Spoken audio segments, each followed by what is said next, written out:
कौन है ये खाटू श्याम जी? 3 बाण से पूरा महाभारत समाप्त करने का काम संकल्प ले रखा था। कौन? बर्बरीक जी ने।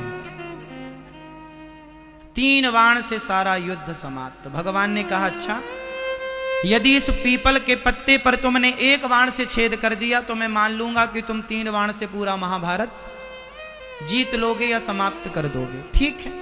एक पांव के नीचे पत्ता दबा लिया भगवान ने और बाण चलाया। श्री बर्बरीक जी ने चलाया बाण। 1 बाण से सारे पत्तों में छेद हो गया। आश्चर्य मानेंगे आप लोग कि हरियाणा में आज भी कुरुक्षेत्र के पास वह गांव आज भी है और वह पीपल का पेड़ आज भी है, जिसके आज भी उस पीपल के हर पत्ते पर आज भी छेद हैं। मतलब जब नया पीपल का नया पत्ता निकलता है उसमें आज भी छेद है। आज भी आप जाकर देख सकते हैं। आज भी ये बात कितनी पुरानी है? 5000 साल पुरानी है लगभग। भगवान ने तुरंत सिर काट दिया बर्बरीक जी का। हाल कर लूं। अच्छा बताइए, भगवान ने बर्बरीक जी का सिर काट दिया तो क्या भगवान ने बर्बरीक जी के साथ सही किया कि गलत किया? आपके हिसाब से भगवान ने सही किया कि गलत किया? भाई किसी का आपने सिर इसलिए काट लिया कि आप बहुत बड़े बलवान हैं, आप 3 बाण से पूरा युद्ध जीत लेंगे, तो आपका सिर काट दिया गया। तो भगवान ने सिर काट के सही किया भगवान श्री कृष्ण ने या गलत किया? जोर से सही किया। क्या सही था इसमें? सही किया। चलो मैं मान गया, मैं भी अभी कहूंगा कि सही किया, पर इस सही को सिद्ध करना पड़ेगा। कैसे सही है? इस सही को सिद्ध करना पड़ेगा। कैसे सिद्ध करेंगे आप? चलो हम बता दें आपको। ऐसे सिद्ध होगा कि भगवान ने कहा था कि तुम किसके पक्ष से युद्ध करोगे? बर्बरीक जी ने कहा जो हारेगा मैं उसके पक्ष से युद्ध करूंगा। तो भगवान को पता था कि कौरव हारेंगे, और कौरव हारेंगे तो यह कौरवों के पक्ष से युद्ध करेगा, और कौरवों के पक्ष में यदि इतना बड़ा योद्धा खड़ा हो जाएगा तो कौरवों की शक्ति बढ़ जाएगी। और ये कौरव वही लोग हैं जो भरी सभा में एक नारी का अपमान करते हैं कपड़े उतार कर। तो ऐसे दुष्टों की सेना में ये जाकर उनका बल बढ़ाएं, इसलिए भगवान ने ना चाह करके भी सिर काट दिया। और सिर काटा। भगवान ने कहा बर्बरीक बताओ मैं तुम्हारी क्या अभिलाषा पूरी करूं? अच्छा, सिर कटने के बाद कोई जिंदा रहेगा क्या? बोलो। पर भगवान ने बर्बरीक जी को जिंदा रखा ना, क्योंकि भगवान के हाथ में मृत्यु है साहब।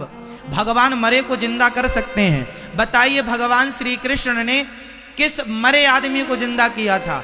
बताओ आप। वो कौन है जिसको भगवान ने जिंदा? बताओ। हाँ मैया बताओ मेरी मां। भगवान श्री कृष्ण ने वो कौन है जिसे मरे हुए को जीवित किया था?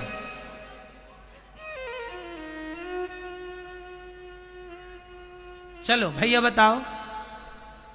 नहीं, अभिमन्यु को नहीं जिंदा किया था, उनके पुत्र परीक्षित को। हाँ ये ठीक है आपकी बात, गर्भ में रक्षा की थी भगवान ने। पर एक और ज्वलंत बात, गुरु जी का पुत्र सांदीपनी उज्जैन में रहते थे।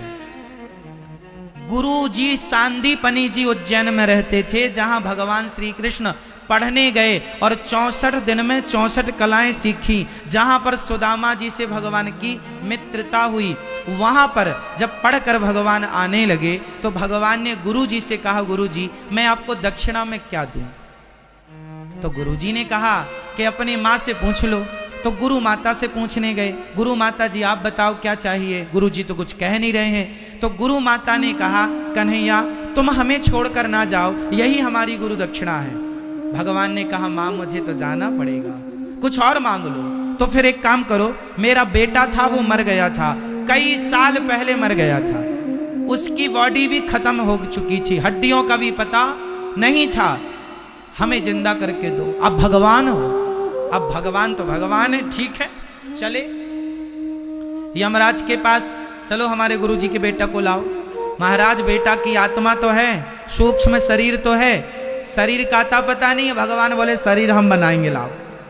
शरीर आत्मा ली, सूक्ष्म शरीर लिया, और भगवान है वो साहब, भगवान है जो एक उंगली से पहाड़ उठाने की ताकत। उन्हें सामान्य पुरुष ना कहा करो, सामान्य इंसान सामान्य पुरुष मानना भी अपराध है। गुरुजी के मरे हुए पुत्र को शरीर बनाया भगवान ने अपने बल से, और आत्मा डाल दी, जिंदा करके दिया था गुरुजी का बेटा। ऐसे भगवान है, जो भगवान गुरु पुत्र को जीवित कर सकते हैं, वो बरबरीक जी के कटे हुए सिर को बचाए रखें, इसमें कोई आश्चर्य नहीं। अब भगवान ने कहा बताओ तुम्हारी क्या इच्छा है। बरबरीक ने कहा मैं आपके हाथ से मरना चाहता था, इसलिए मैंने जिद की आपसे, मैं आपके हाथ से मृत्यु चाहता था। भगवान बोले अब तुम मरोगे नहीं, इच्छा बताओ। बोले मैं महाभारत देखना चाहता हूं कि इस महाभारत में कौन योद्धा है। एक पर्वत के शिखर पर भगवान ने रख दिया कटा हुआ सिर, और कहा कि अब तुम्हें दर्द नहीं होगा, पीड़ा नहीं होगी, कोई कष्ट नहीं होगा। रखा, 18 दिन तक खूब युद्ध हुआ। युद्ध पूरा हुआ, पांडव जीत गए। कुछ दिन के बाद भगवान बरबरीक जी से मिलने गए पांडवों को लेकर।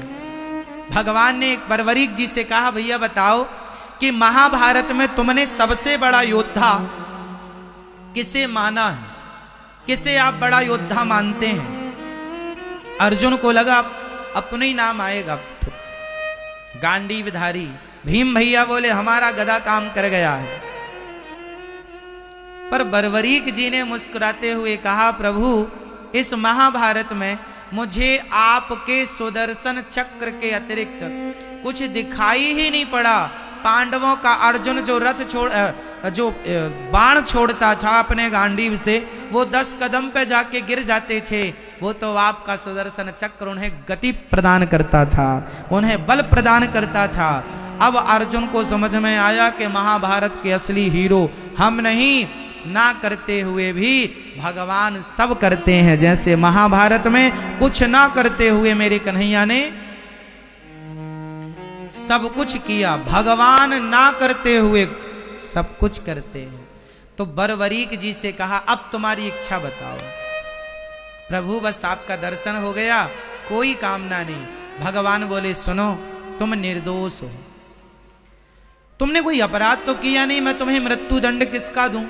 इसलिए जाओ, अब से तुम खाटू में रहना, और मेरे अब तुम बरबरीक के नाम से नहीं, मेरा अपना, मेरे बहुत सारे नाम है। गोविंद है, गोपाल है, मनमोहन है, मदन मुरारी है, गिरिवरधारी है, दामोदर है। इनमें एक नाम है मेरा श्याम सुंदर। तो जो श्याम नाम है वह श्याम नाम मैं तुम्हें प्रदान करता हूं।